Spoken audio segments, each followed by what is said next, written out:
Martyr Pelagia of Tarsus. Commemorated on October 7th, Saint Pelagia of Tarsus in Cilicia, Southeastern Asia Minor, lived in the 3rd century during the reign of Diocletian, 284-305, and was the daughter of illustrious pagans. When she heard about Jesus Christ from her Christian friends, she believed in him and desired to preserve her virginity, dedicating her whole life to the Lord.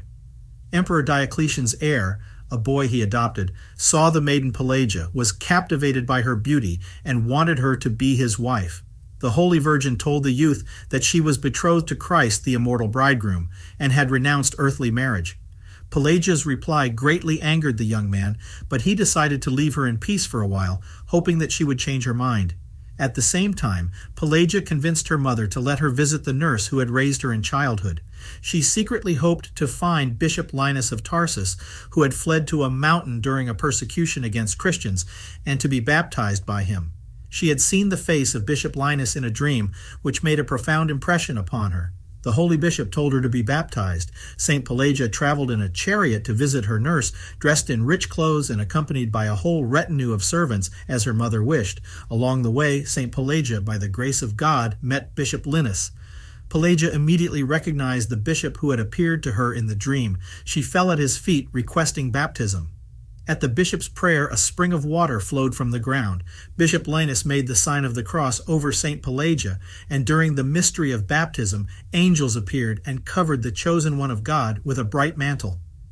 After giving the pious Virgin Holy Communion, Bishop Linus offered a prayer of thanksgiving to the Lord with her, and then sent her to continue her journey. She then exchanged her expensive clothing for a simple white garment, and distributed her possessions to the poor. Returning to her servants, St. Pelagia told them about Christ, and many of them were converted and believed. She tried to convert her own mother to Christ, but the obdurate woman sent a message to Diocletian's son that Pelagia was a Christian and did not wish to be his wife.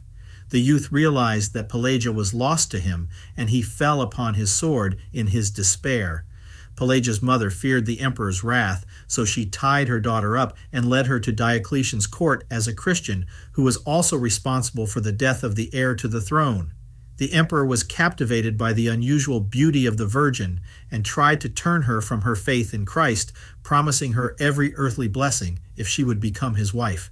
The Holy Virgin refused the emperor's offer with contempt and said, "You are insane, Emperor, saying such things to me. I will not do your bidding, and I loathe your vile marriage, since I have Christ, the King of Heaven, as my bridegroom. I do not desire your worldly crowns, which last only a short while. The Lord in his heavenly kingdom has prepared 3 imperishable crowns for me. The first is for faith, since I have believed in the true God with all my heart. The second is for purity, because I have dedicated my virginity to him. The third is for martyrdom, since I want to accept every suffering for him and offer up my soul because of my love for him." Diocletian sentenced Pelagia to be burned in a red-hot bronze bull. Not permitting the executioners to touch her body, the holy martyr signed herself with the sign of the cross and went into the brazen bull, and her flesh melted like myrrh, filling the whole city with fragrance. Saint Pelagia's bones remained unharmed and were removed by the pagans to a place outside the city. 4 lions then came out of the wilderness and sat around the bones, letting neither bird nor wild beast get at them. The lions protected the relics of the saint until Bishop Linus came to that place. He gathered them up and buried them with honor. Later, a church was built over her holy relics.